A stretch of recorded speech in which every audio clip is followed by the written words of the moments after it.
Un poco en honor al tiempo, quería primero saludarlos a todos, agradecerles de nuevo otro lunes a esta hora que estén acá. Quería hacerles un par de cosas breves, ¿Qué sesión decirles... es esta? ¿La Esta número? es la 2, Ah, bien, pues ya. clase 2, Muy del bien. bloque 1.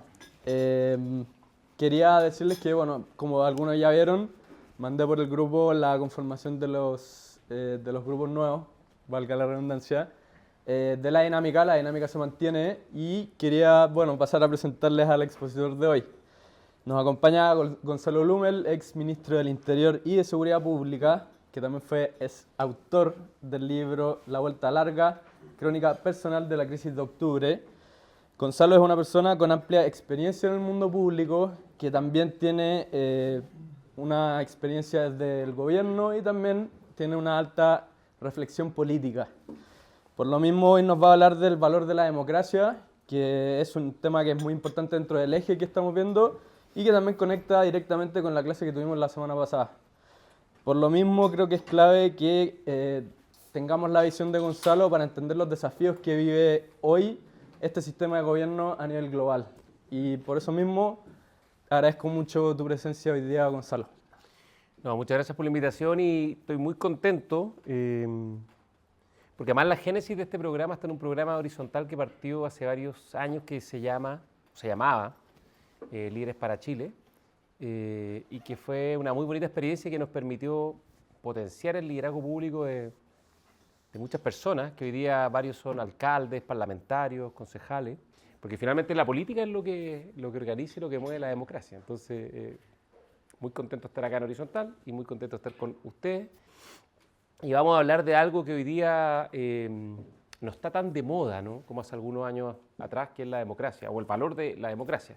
Entonces, la primera pregunta abierta, libre, cada uno puede opinar, levantar la mano libremente. ¿Qué es la democracia? ¿Qué entienden por democracia? A ver si hay algún voluntario o voluntaria.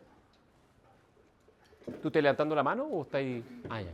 Pero no quiere, es libre, no es una prueba, esto no es academia, esto no es una clase, no es un curso de ciencia política, es simplemente una conversación sobre un tema que nos toca en lo cotidiano de día a día a cada uno de nosotros. Si pueden decir su nombre, porfa. Me llamo Ignacio. Ignacio. La posibilidad de alternancia. ¿Sí? La posible alternancia, ¿quién más? Una serie de valores. ¿Nombre? Santiago. Santiago. Una serie de valores.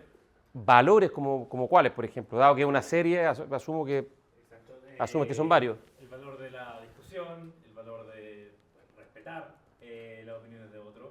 Las opiniones de otros pueden tener una representación política, eventualmente.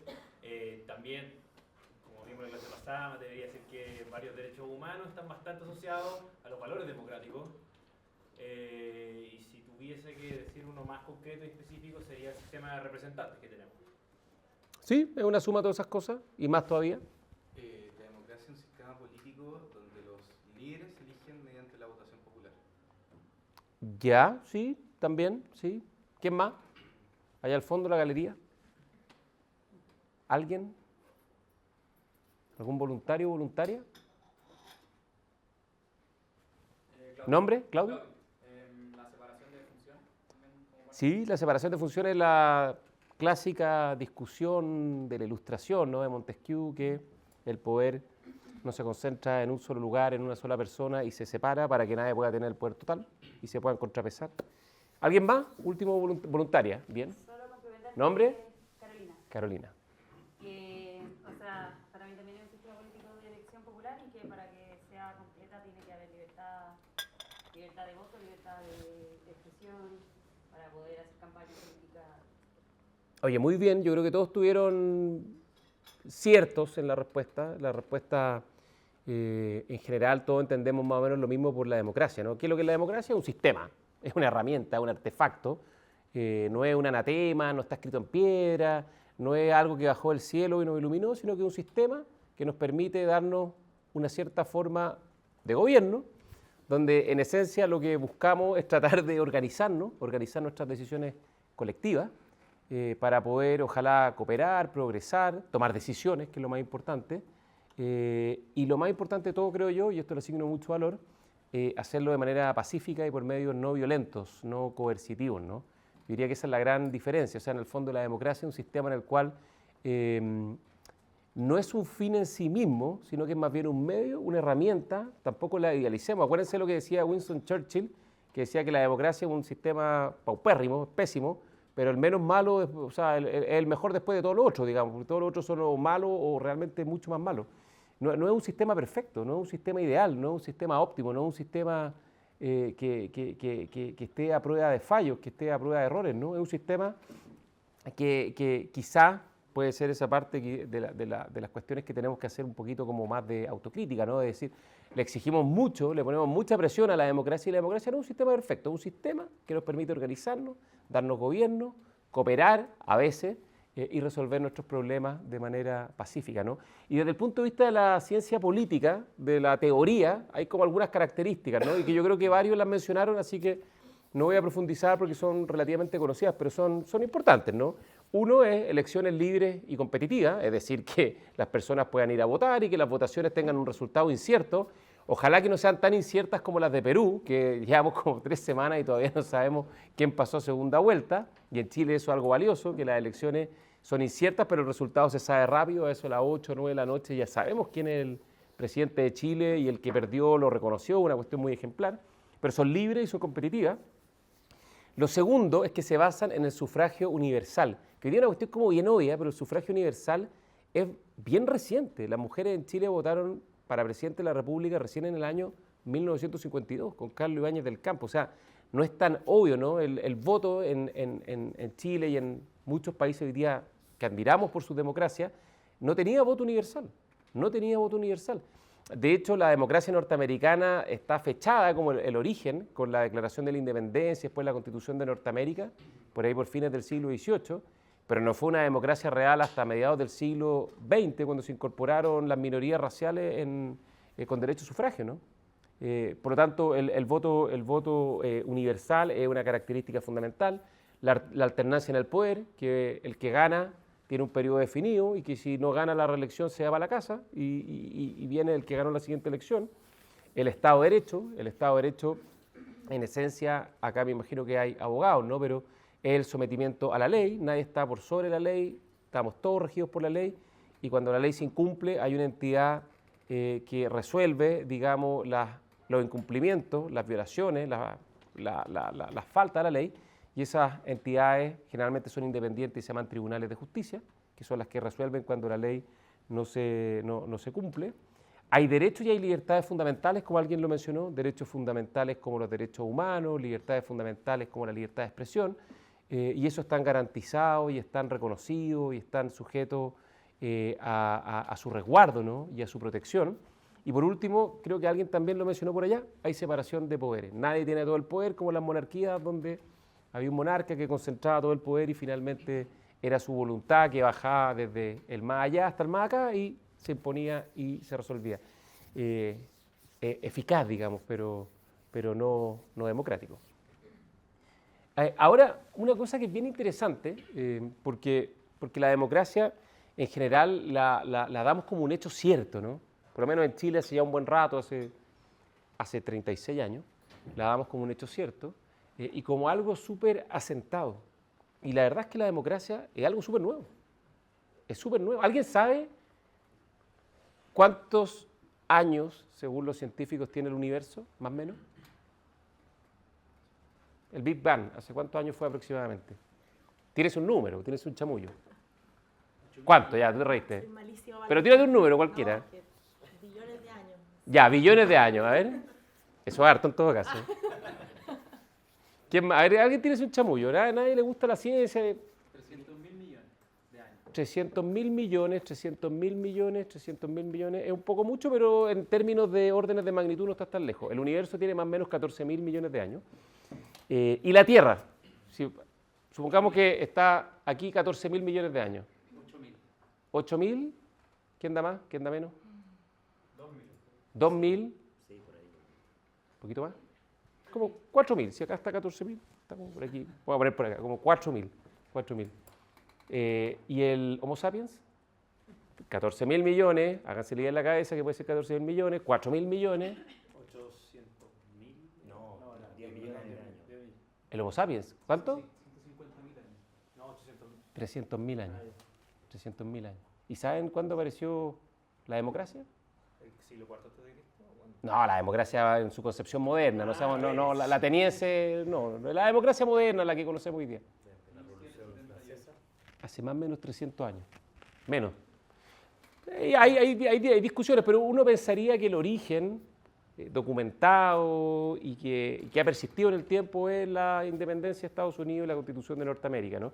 La Revolución Francesa son contemporáneas, 1787, 1789, pero si fuese un reloj, si la historia de la humanidad, ni siquiera el universo, del Homo sapiens, los 300.000 años, fuese un reloj, la democracia apareció en el último minuto, antes de la medianoche, o sea, 24 horas, 24 por 3.600 segundos, son solo 60, creo que son 68 segundos. O sea, aparece en el último minuto del reloj de la historia de la humanidad, aparece esa creación tan importante, esta cuestión tan espectacular, tan compleja, que es la democracia, recién un minuto antes de la medianoche. Entonces, esto es importante tenerlo presente, porque de repente como que pensamos que estas cuestiones son súper permanentes, y la verdad no son permanentes. La democracia moderna, la democracia liberal, con separación de poderes, con sufragio universal, con elecciones libres y competitivas, con derechos, con garantías fundamentales, como lo estamos conversando, es una cuestión súper reciente. Súper reciente. O sea, los egipcios duraron, no sé, 3.000, 4.000 años como civilización, y la democracia moderna tiene menos de 300 años, tiene 200 y algo. 200 y algo, no mucho más. Chile, entre paréntesis, es de las más antiguas a nivel mundial. Pero una cuestión que es bueno tenerlo en la cabeza, porque en el fondo, si sabemos que la naturaleza de la sociedad humana, la naturaleza de la vida, ¿no? Más allá de la sociedad humana, es el cambio permanente, que nada es muy constante, tengamos presente que esta es una cuestión que llegó hace poco y que puede que dure poco también. Como la mayor parte de los artefactos humanos, como la mayor parte de las creaciones humanas, algunas duran más, otras. La Iglesia Católica tiene 2.000 años, los más grandes imperios duraron más o menos 1.000 años, el Imperio Romano, los egipcios les comenté, los chinos duraron un poco más, pero esto es muy cambiante, esto es muy frágil y es muy dinámico.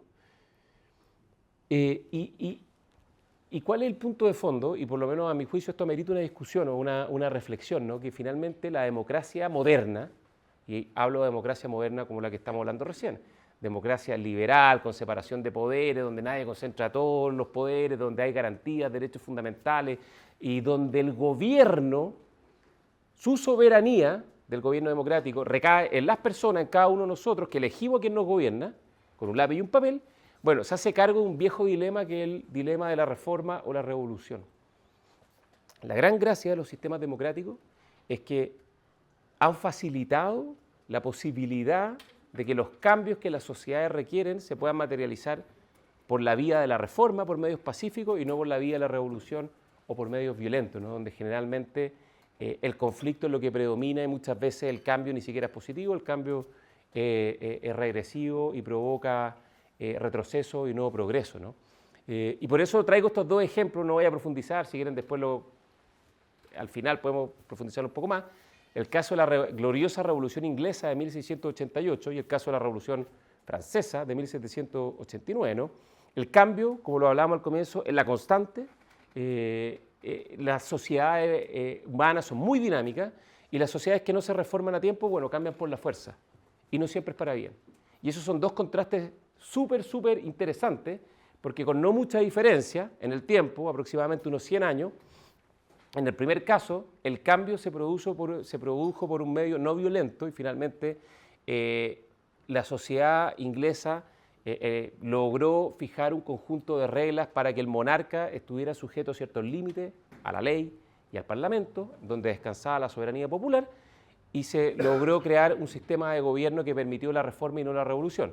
Y en el otro caso, que es el más conocido, no permitió lo primero, se fue por lo segundo y finalmente terminó 10 años después, 15 años después, no con un rey, sino con un emperador, y que está haciendo la guerra por toda Europa, que es el caso de Napoleón, que asume como emperador en 1804. Entonces, yo, por lo menos desde mi punto de vista, uno de los grandes atributos, una de las grandes virtudes de las sociedades democráticas y de las democracias modernas es precisamente procesar las tensiones que surgen en todas las sociedades, que parte de la naturaleza humana, de las comunidades humanas, a través de vías pacíficas que son reformas, digamos, y no a través de las revoluciones, que no digo que no sean necesarias, hay revoluciones, la revolución de la independencia en Chile me parece que fue muy necesaria, no creo que nadie lo discuta, pero que muchas veces terminan mal y producen cambios que son muy negativos.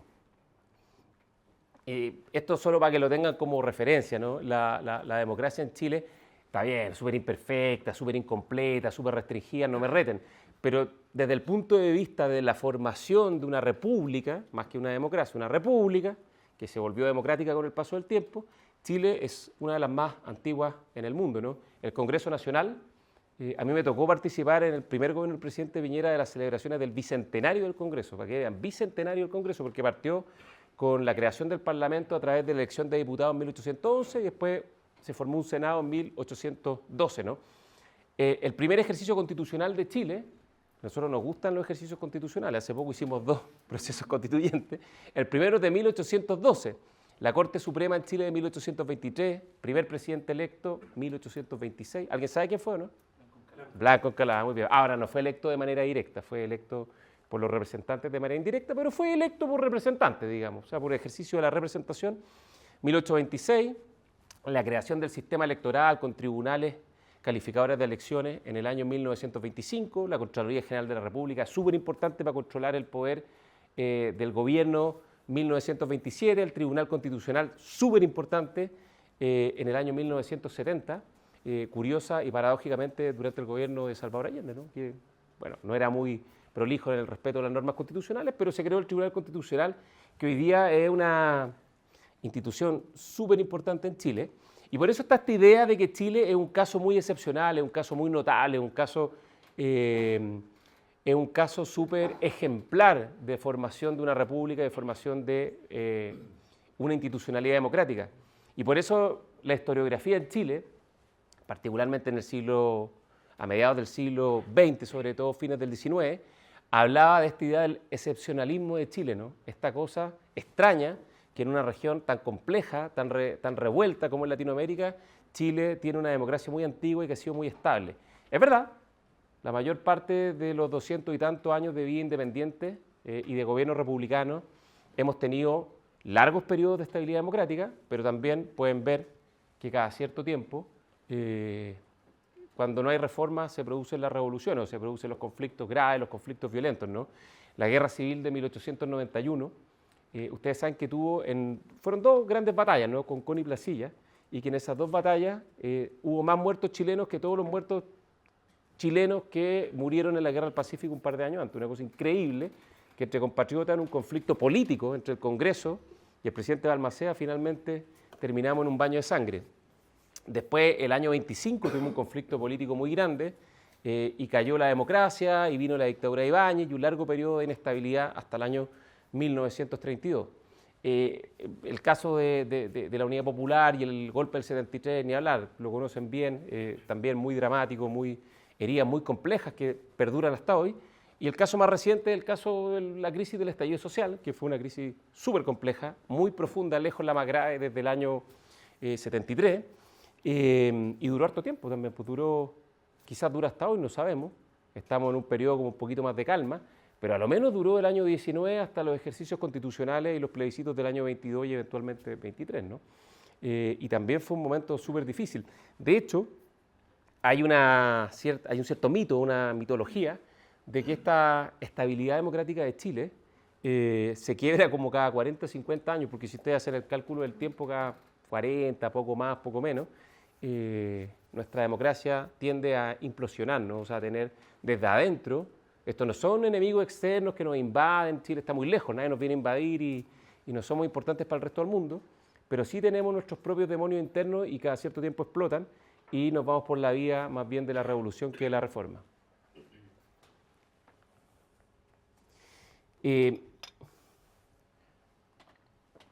Ahora, este tema de la excepcionalidad de Chile, si miramos el vaso medio lleno, es verdad. Cada 40 años, cada 50 años se provocan crisis muy profundas. Si miramos el vaso medio vacío, perdón. Si miramos el vaso medio lleno y miramos el mundo, lo de Chile es bastante excepcional porque la regla general no es vivir en sistemas democráticos. Hoy día el 55% de la población mundial, 55%, no de los países, de la población mundial, vive en regímenes no democráticos.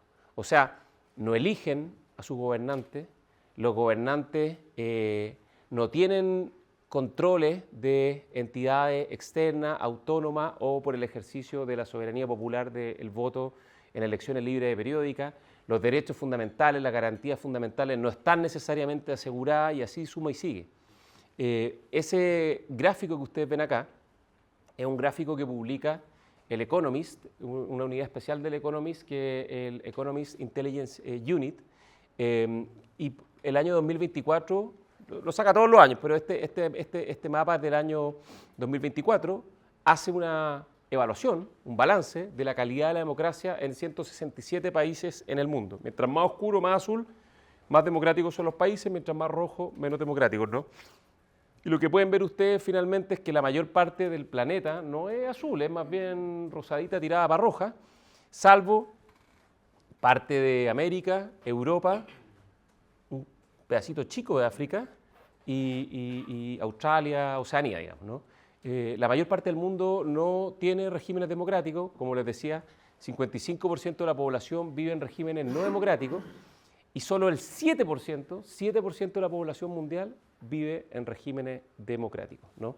Y lo que es más preocupante, lo que es más grave, es que si uno mira la evolución del índice en los últimos 10 años, básicamente la tendencia ha sido negativa. Hay otro estudio que es súper conocido, que lo hace una institución que se llama Freedom House, que muestra que ya durante 15 años consecutivos, cada año tenemos más países que retroceden que los países que avanzan, ¿no? Se hace este mismo ejercicio, se les pone un puntaje según la calidad de sus instituciones, de su democracia, y ya llevamos 15 años de retrocesos, ¿no?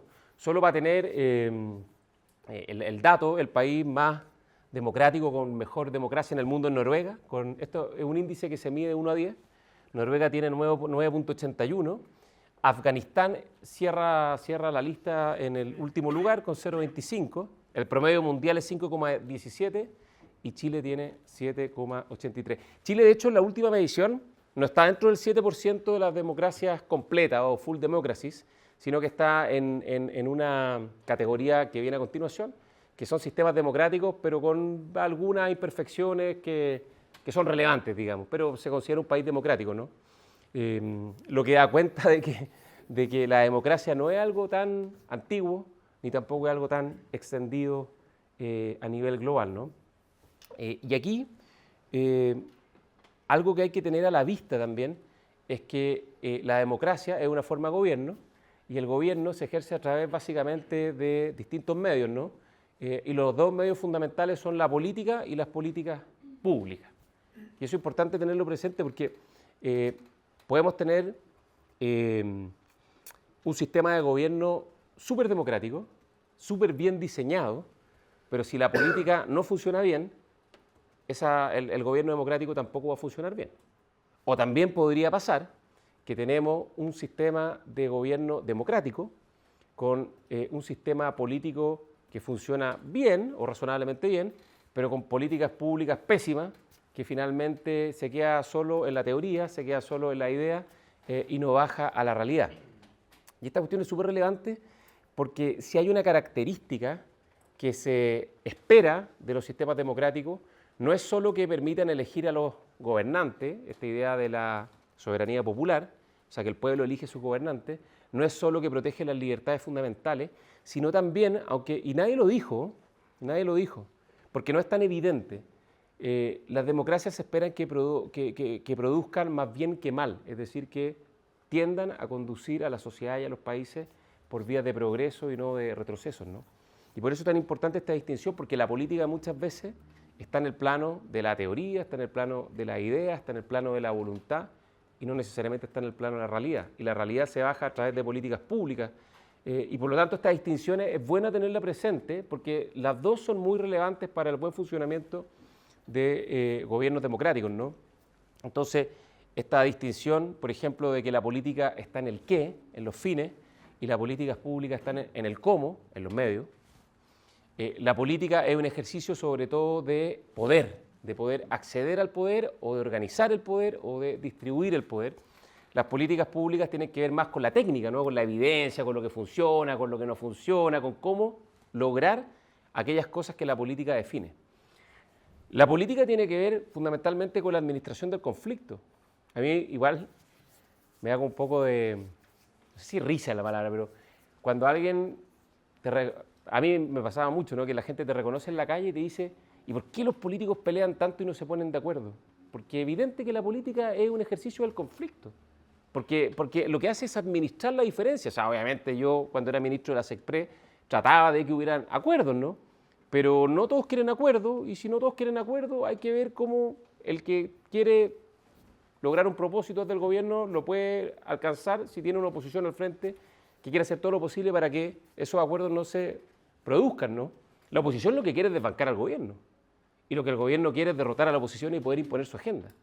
Y esa es la realidad de la política. El resto es wishful thinking. Las políticas públicas están en el ámbito, ojalá no fuera así, no es que yo estoy constatando, no es lo que a mí me gusta necesariamente. Las políticas públicas están en el ámbito de la solución, ¿no? De la solucionática, de cómo hacer que las cosas pasen y pasen bien. Y la política está sobre todo en el plano de la legitimidad, es decir, de aquello que es legítimo y que tiene que ver con el consentimiento, y las políticas públicas tienen que ver fundamentalmente con la eficiencia, cómo hacerlo bien, cómo hacer que las cosas funcionen de buena manera. Entonces, la política se mueve en el plano de lo ideal y las políticas públicas en el plano de lo posible. Y eso es bueno tenerlo presente porque muchas veces hay personas que se dedican a la política, pero que dicen que no son políticos y que lo de ellos son las políticas públicas, y hay algunos que se dedican a las políticas públicas, pero camuflan la ideología de cuestiones que son puro voluntarismo y que chocan frontalmente con la realidad. Y esas son colisiones muy comunes y que son muy dañinas para el buen funcionamiento de los gobiernos democráticos. Oye, y lo otro, para ir avanzando y ir a la parte importante, ¿no? Que me pidieron que les trajera un caso para que ustedes pudiesen discutir, debatir en función de todos estos temas, es que a diferencia de los sistemas no democráticos, sea cual sea, los gobiernos democráticos son complejos, por definición. Alguien lo comentó, son de peso y contrapeso institucionales, como decía Tocqueville, cuando constató la forma de gobierno de la democracia norteamericana, ¿no? En los albores de la democracia norteamericana, Tocqueville, un intelectual francés que viajó a Norteamérica muy impresionado por lo que estaba pasando en Francia con la Revolución, fue a ver cómo lo hacían al otro lado las viejas colonias inglesas, ¿no? Que al parecer se habían dado unas formas de gobierno que la teoría indicaba que no funcionaban, que eran los gobiernos democráticos, que estaban muy desprestigiados después de la experiencia de los antiguos, de los griegos particularmente, y se encontró con que sí, con que funcionaba, y con que tendía a la libertad y tendía a la igualdad, y que tenía formas complejas de organización, y que tendía a la moderación, y que era lenta, y que era burocrática. Bueno, porque los gobiernos democráticos son lentos, son complejos, son pesados, son burocráticos. Porque no responden a la voluntad de una sola persona, responden a la voluntad popular, que es la voluntad de todos nosotros, y la procesan a través de distintos medios institucionales. Este que ven ustedes acá es el organigrama del Estado, ¿no? Y aquí están la clásica distinción de los tres poderes: poder ejecutivo, legislativo, el poder judicial, el poder constitucional a través del Tribunal Constitucional. Aquí empiezan a aparecer las autonomías constitucionales, no son poderes, son autonomías, el poder electoral, CERVEL, TRICEL, los tribunales regionales electorales, y después distintos órganos autónomos que están definidos en la Constitución, ¿no? El Tribunal Constitucional, el Banco Central, la Contraloría, los municipios, los gobiernos regionales, el Ministerio Público. Y uno diría, ya, bueno, mira, en realidad lo veo acá. No es tan complejo el organigrama, ¿no? Estamos hablando de 1, 2, 3, 4, 5, 6, 7, 8, 9, 10, 11, 12, 13, 14, 20 y tantas instituciones. Les voy a nuevamente hacer una trivia. ¿Saben más o menos cuántas instituciones forman parte de la administración del Estado? Distintas. 4.000. Mucho. ¿Quién dijo por acá? Poco más. 400. Poco más de 400. Son como 700. Porque uno dice ya, ministerios. ¿Ministerios cuántos son? 25. Ahora hay 24 ministros porque el de minería se fue de tarro antes de tiempo y le cortaron la cabeza y fusionaron, no fusionaron, juntaron, el ministro de Economía tiene el cargo también de ministro de Energía, pero son dos ministerios diferentes. O sea, son 25 ministerios con 24 ministros. ¿Cuántas subsecretarías son? Número grueso como 40. Ya. Entonces ya vamos en, ¿cuánto? 25 más 40, 60 y tanto. Servicios públicos, ¿cuánto hay en Chile? Más de 150.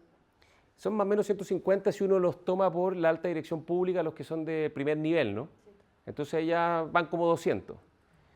Después sumemos, ¿qué número grande nos quedan? Están todos lo que son empresas públicas, la autonomía, órganos autónomos, agencias, pero los municipios son 345. Antes era mucho más sencillo, ¿no? Si uno mira, compara el gabinete de hace 100 años atrás, Alessandri Palma, con el de José Antonio Cast. Miren cuántos ministros habían en el año 1924. 1, 2, 3, 4, 5, 6 y el presidente. O sea, mucho menos que esta mesa, 7 personas se ponían de acuerdo prácticamente en todo. De hecho, hace 100 años atrás, no tengo el dato académico científico, pero hice alguna vez una investigación y llegué a la conclusión de que 100 años atrás no había más de 2 o 3 servicios públicos, creados por ley me refiero. Hace 100 años atrás existía el INE, el Instituto Nacional de Estadística, y existía también el INE y el otro es el Registro Civil. Y hoy día está lleno de servicios públicos de toda índole y algunos que no tienen razón de ser y siguen existiendo como el INJUF, está lleno, esta es una malla muy frondosa. Miren esta foto, mucho más amplia, mucho más masiva, y abajo cuelga un organigrama que es gigantesco. Entonces, los gobiernos democráticos son recientes, no son la norma ni la regla general, ni están escritos en piedra, son tremendamente complejos, son superestructuras, son difíciles de gestionar. Miren lo que ha pasado con la evolución de la dotación de la cantidad de personas que trabajan en el gobierno central. El año 2014 teníamos 302.000 personas trabajando en el gobierno central, sin contar los órganos que no forman parte del gobierno central. El año 2023, 458.000. Hoy día están más o menos en 500.000. O sea, no se ha duplicado, pero casi, 70, 80% de crecimiento de las personas que trabajan en el Estado. Ahí dice 50% porque hasta el 2023. Y si uno mira aquí los datos del gobierno del Estado en su conjunto, hoy día debe ser casi 1 millón de personas. Casi 1 millón de personas. O sea, es un árbol frondoso, lleno de gente, complejo, lleno de reglas, lleno de normas. Es difícil esto, créanme, de afuera se ve más sencillo lo que parece, adentro créanme que es muy difícil, porque además a veces es muy kafkiano. Esta es una factura de un programa de modernización del Estado que me tocó liderar de la Secretaría General de la Presidencia, y mira, cuando me la trajeron, me dio un poco risa, porque es un programa del BID, que era de modernización del Estado, y miren la cantidad de timbres, firmas y moscas físicas que tiene la factura de modernización del Estado. Entonces, una docena, son muchísimas, muchísimas. Entonces, y eso tiene que ver porque el Estado, por su naturaleza, se rige por las reglas del derecho público. Y los abogados, ¿hay abogados o abogadas aquí? ¿Cuál es la diferencia entre el derecho privado y el derecho público? Lo que pasa es que en el caso del derecho público prima que todo lo que no esté regulado, la ley en este caso va a primar versus el derecho privado, que en este caso lo que digan las partes, eso es lo que va a regular la relación o el acto propiamente tal. Y acá si la ley, me imagino lo kafkiano. ¿Usted cree que la gente es burocrática porque es pesada, para molestar o...? No, de todas maneras, no. Porque las reglas así lo exigen. Porque el derecho público, tú lo has dicho muy bien, se rige por normas súper estrictas que permiten hacer solo aquello que está expresamente permitido. Si tú te pones creativo, y sabes que más, yo no voy a sacar todas estas moscas, no voy a sacar todos estos timbres, voy a echarle para adelante nomás, la firma mía como ministro Sexpress y chao con el resto, termino con un juicio en la Contraloría o en la Fiscalía y eso puede ser algo muy, muy complejo, muy molesto, por ponerlo suave. Entonces, el derecho público, el derecho administrativo, como le dicen los abogados, solo aquello que está expresamente permitido. Si te sales fuera de esa caja, estás en un problema. El derecho privado es todo aquello que no esté prohibido. Y eso te permite ser más creativo, ser más flexible, ser más innovador, hacer las cosas de manera distinta, ¿no? No es muy antiguo, no es algo muy común, es una estructura institucional muy compleja, lleno de funcionarios y personas que forman parte de este ecosistema y con reglas que son difíciles muchas veces. Y además, con algunos problemas que se han añadido en el último tiempo. Uno, el de la polarización y la fragmentación. Estos son los partidos políticos que hay en Chile. Ustedes han dicho, uy, que son hartos, son 13, 14. Cuando yo era ministro de la SECPRED habían 23 o 24 en el Congreso. Ahora las últimas elecciones hicieron que 11 partidos se disolvieran, pero en la anterior legislatura eran creo que 24 o 25 en el Congreso. Ahora hay solo 13. ¿Ah? Para que ustedes tengan una referencia en la OECD, creo que solo Holanda e Israel tienen más partidos en el Parlamento representados que el Congreso chileno. Y eso que ahora son solo 13. Ahora, qué bueno que se haya salvado Evópolis, los demás me da lo mismo, pero Evópolis era muy importante.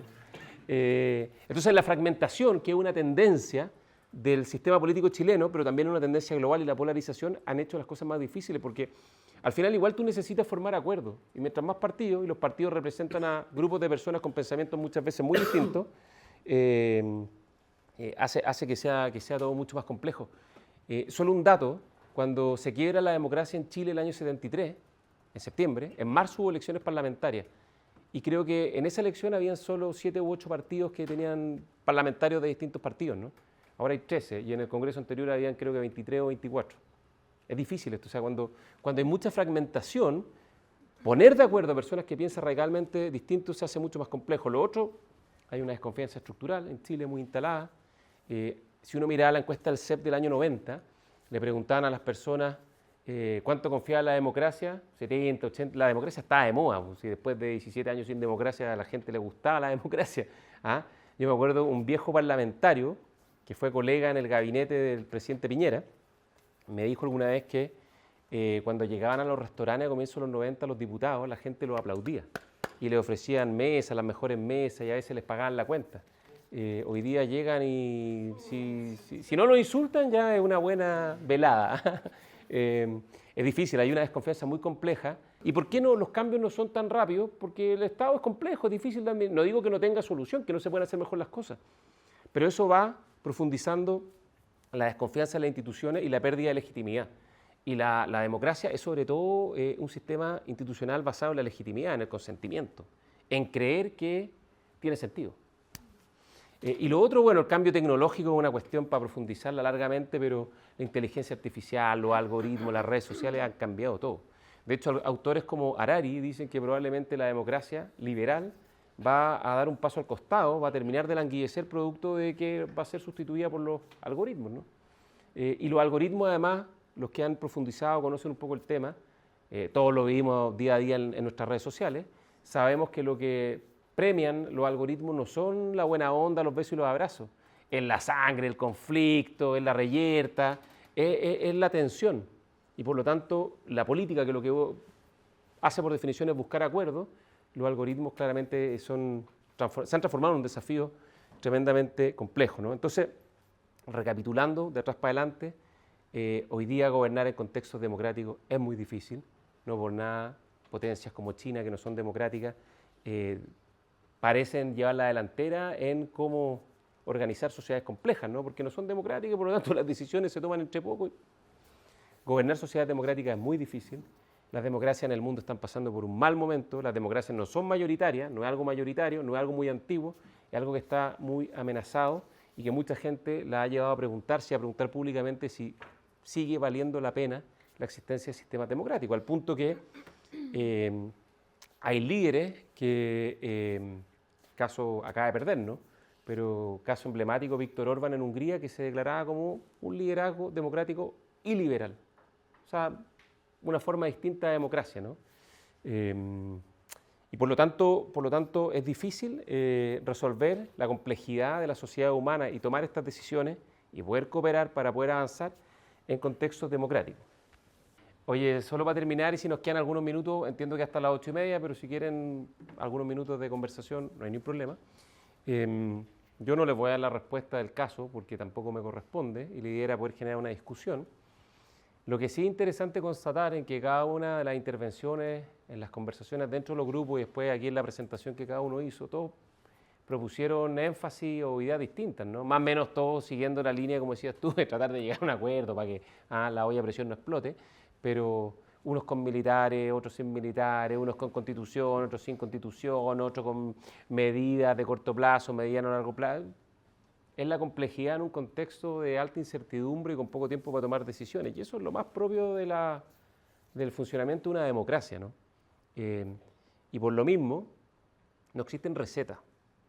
Ni el 2019, ni el 73, ni el año 25, ni 1891, conflictos políticos que derivaron en situaciones súper difíciles. Y probablemente, ojalá sean 40 o más años, pero vamos a volver a tener conflictos. Entonces, un poco a partir de la experiencia, a partir de la evidencia, hay algunas lecciones, ¿no? Y eso es un poco, yo creo, el mensaje fundamental que por lo menos a mí me interesa transmitirles, lecciones desde la experiencia y también desde la historia, desde lo que hemos visto que funciona y no funciona no solo en Chile, sino en el mundo, ¿no? Entonces no hay una receta, pero lo primero que es importante tener presente que el cambio es una constante y intentar detener el tiempo es muy difícil y no hay ninguna sociedad donde eso se haya logrado materializar por mucho tiempo. Entonces la pregunta es qué hacemos con el cambio o cómo conducimos el cambio, cómo, en términos termodinámicos, cómo manejamos la entropía que vive en cada sociedad humana, ¿no? En Chile, en Perú, en Argentina o en cualquier lugar del mundo. Entonces lo primero es tener conciencia de eso y que los gobiernos democráticos, la democracia es una forma para administrar pacíficamente ese cambio, que no es perfecta, que no es ideal, que tiene pifia, que además es administrada por seres humanos, no un algoritmo. Mientras la inteligencia artificial todavía no nos domine, y yo creo que todavía no nos va a dominar, van a seguir siendo inteligencias humanas las que toman las decisiones y que intentan generar esos acuerdos básicos, esos consensos fundamentales. Entonces lo primero es tener conciencia de eso. Lo segundo, lo mencionaron varias veces y me gustó, el concepto de legitimidad. Porque hasta el 2019 pensábamos que la legitimidad estaba dada porque, bueno, gané la elección, soy el gobierno o soy un parlamentario y tengo derecho a. Y lo que descubrimos el 19 es que no es tan así. Que no es tan así, que lamentablemente, digamos, ojalá así fuera, pero no es tan así, y que algunos supuestos fundamentales de nuestra convivencia democrática pueden en algunos periodos de tiempo ser puestos a prueba o pueden ser cuestionados, ¿no? A mí me parece mal, digamos, pero es parte de la realidad. Nosotros pensamos que éramos como una democracia fome, donde no pasaban muchas cosas y descubrimos que no, que era una democracia donde sí pasaban muchas cosas. Y eso tiene que ver fundamentalmente con la pérdida de cierto consenso político y social que dominó a Chile en los primeros años del retorno a la democracia y que duró harto tiempo, pero con el paso del tiempo se empezó a debilitar y se puso en cuestión en distintos momentos, en distintos espacios de tiempo, probablemente muy fuertemente con las primeras protestas de los estudiantes universitarios del 2011, el 2012. Después, en fin, la discusión política se empezó a tensionar, se empezó a polarizar y esos consensos se resquebrajaron y el 2019, todo lo que vino después, al final no es más que el reflejo de esas grietas que se produjeron. Y por lo tanto, una tarea fundamental de la política en democracia es reconstruir esas grietas, repararlas, ¿no? Porque la democracia se basa en un consenso mínimo. Edgardo Benninger, el gran arquitecto de la transición democrática, hablaba de consensos básicos. Y si no existen consensos básicos, entonces somos como un grupo desorientado que no sabe para dónde ir, digamos. Más o menos hay que tener alguna cierta idea, y podremos disputar en el camino si vamos más rápido, más lento, vamos un poquito más hacia el norte, un poquito más hacia el sur, pero hay que tener un cierto plan, una cierta guía, una cierta hoja de ruta, porque finalmente la democracia se basa en un supuesto que todos concedemos legitimidad a las reglas y a las instituciones que ahí están, ¿no? Lo otro, a propósito del primer punto, es la gradualidad de estos procesos, ¿no? Cuando los cambios son demasiado radicales, demasiado tabla rasa, generalmente las cosas salen mal. Pero perpetuar el status quo y no permitir que el cambio se procese, solo acumula tensión y finalmente eso termina explotando, ¿no? Y termina causando revoluciones en vez de reformas y eso termina muchas veces llevándonos al descalabro. Entonces también eso es importante tenerlo presente, la idea de que un reformismo excesivo puede ser malo, un reformismo nulo es un desastre. Y para eso sirve la democracia. También una cuestión importante es que las crisis pueden ser catalizadores de cambios, ¿no? Y pueden ser catalizadores de cambios que a veces incluso pueden ser positivos. Por ejemplo, a comienzos de los 2000, cuando fue la famosa crisis del gobierno del presidente Lagos del MOPGATE, se originó una serie de cambios en la forma de administración del Estado, transparencia, probidad, en fin, que fueron positivos. Después, obviamente, volvieron a aparecer los problemas, pero sirvieron para ponerle un nuevo piso a nuestra arquitectura institucional. Incluso, yo diría que hasta el estallido tiene un lado en Chile, país real, no ficticio, tiene una dimensión positiva. Que de tanto discutir sobre la Constitución, ya nadie quiere saber más de la Constitución, y yo creo que las reglas constitucionales se afirmaron después de los dos procesos constituyentes. Un no más un no terminó siendo un sí. Y hoy día ustedes miren la última elección presidencial, nadie habló de una nueva Constitución. Y piensen en el tema previsional. En el tema previsional logramos un acuerdo súper cuestionado por los extremos el año pasado, y hoy día nadie discute echar abajo la AFP y hacer un cambio de plano, de tabla rasa del sistema previsional chileno. Porque se llegó a un acuerdo, no el 100%, pero el 60, el 70% que permitió ir ajustando estas cuestiones, ¿no?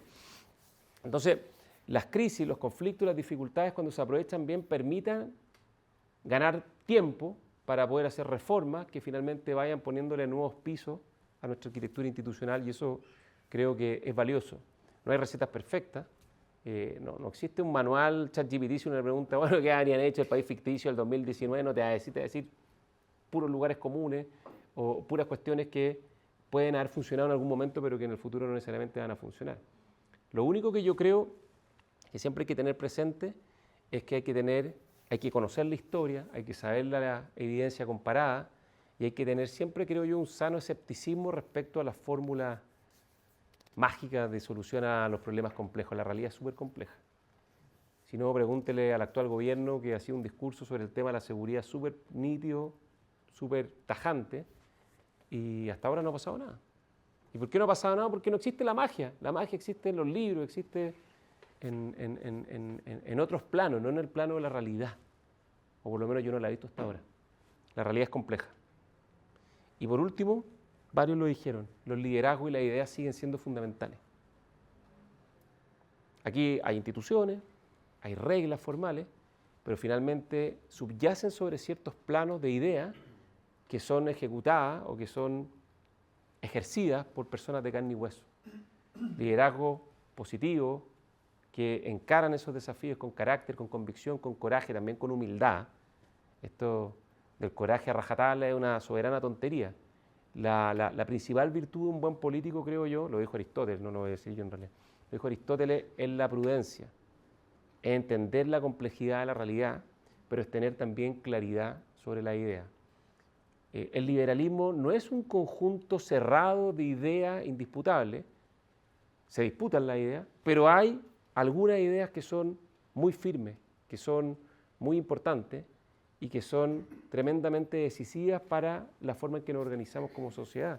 El respeto de la dignidad humana, el valor de la libertad, un cierto ideal de justicia, el respeto por las reglas y el Estado de Derecho son principios fundamentales, pero que nos dan un espacio también para discutir las ideas en sociedades plurales y abiertas como son las sociedades modernas. Por lo tanto, las instituciones de la democracia son fundamentales, pero las ideas que subyacen son muy relevantes, y los liderazgos que las ejercen, y eso es lo que al final, cuál es el gran mensaje, es que la política es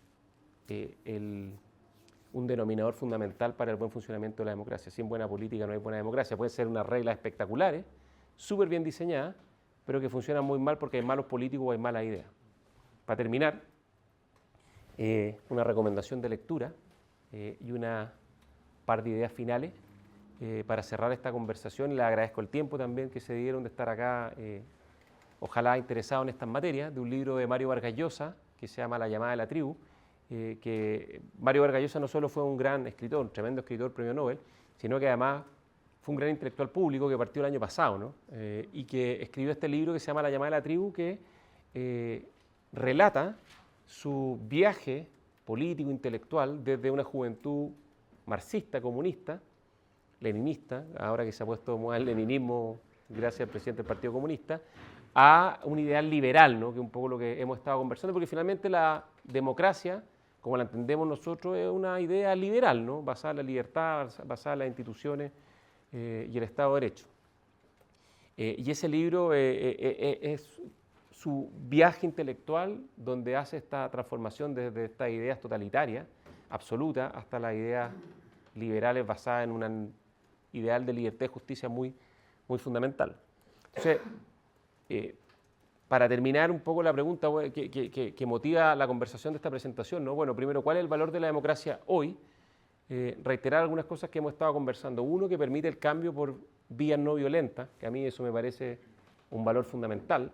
La violencia finalmente es el peor de los estados de la naturaleza humana y cuando se impone la cuenta la pagan fundamentalmente los más débiles. Lo segundo es que no existen soluciones perfectas. Eso ya lo conversamos, ya lo discutimos. La realidad es compleja y por lo tanto al final no queda más que aproximarse a través del ensayo y el error, de progresos incrementales, eligiendo siempre bajo incertidumbre, ¿no? Este no es un ejercicio para héroes que luchan contra dragones o Quijotes que se enfrentan a molinos, que viven en idealismos desanclados de la realidad, ¿no? Esto es un ejercicio, un viaje ríspido, a veces fome, que puede ser muy cansador, muy agotador, pero que no tiene muchas más alternativas, porque las alternativas de los gobiernos democráticos y la democracia, como vuelve a Churchill, son mucho más malas que la propia democracia, que con todos sus defectos sigue siendo el invento más, creo yo, valioso y creador de progreso que ha desarrollado la historia de la humanidad, ¿no? Y por eso aquí está una frase que algunos creen que es de Batman, de las películas de Nolan, pero la verdad de Jefferson, uno de los padres fundadores de la democracia americana, que como vimos es una de las primeras democracias en el mundo, que decía que el precio de la libertad es su eterna vigilancia. Y la democracia finalmente, ¿qué es lo que es? Es una garantía de libertad. No es una garantía de progreso, no es una garantía de felicidad como algunos le dicen, es simplemente de libertad. De libertad para poder desarrollar nuestros proyectos de vida y con eso, ojalá, poder lograr nuestros propósitos, alcanzar la felicidad y poder vivir mejores, ¿no?